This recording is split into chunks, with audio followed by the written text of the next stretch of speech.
Let's talk about the Greys. Those little aliens from Zeta Reticuli. You know the ones, right?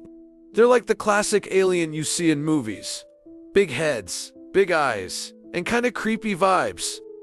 Across abduction literature, from Betty and Barney Hill in 1961 to the wave of cases in the 1980s and 1990s, the most consistently described beings are the so-called Greys, 3.5 to 4.5 feet tall, thin bodies, grayish skin, spindly arms, small or no visible ears, and the iconic large, black wraparound eyes.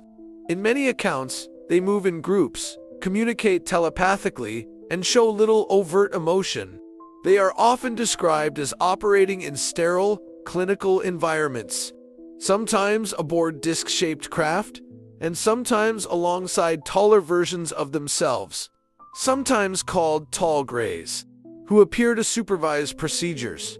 In terms of activity, the Greys are most associated with missing time, medical examinations, reproductive or genetic procedures, the implantation of small devices, and the presentation of hybrid or childlike beings. A large strand of internet circulating material and UFO research claims they originate from the Zeta Reticuli star system, an attribution popularized after the Hill case map interpretation, and that their biology may be weakened or partially cloned, prompting interest in human genetics.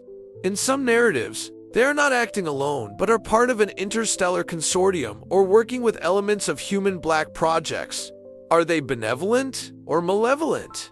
Reports vary. Many abductees describe them as cold, task-oriented, even frightening, but not sadistic. The vibe is, we have a job to do. Common interpretations often frame their long-term intention as the stabilization of their own species via hybridization, the study of human emotional capacity, and the preparation of humans for open contact.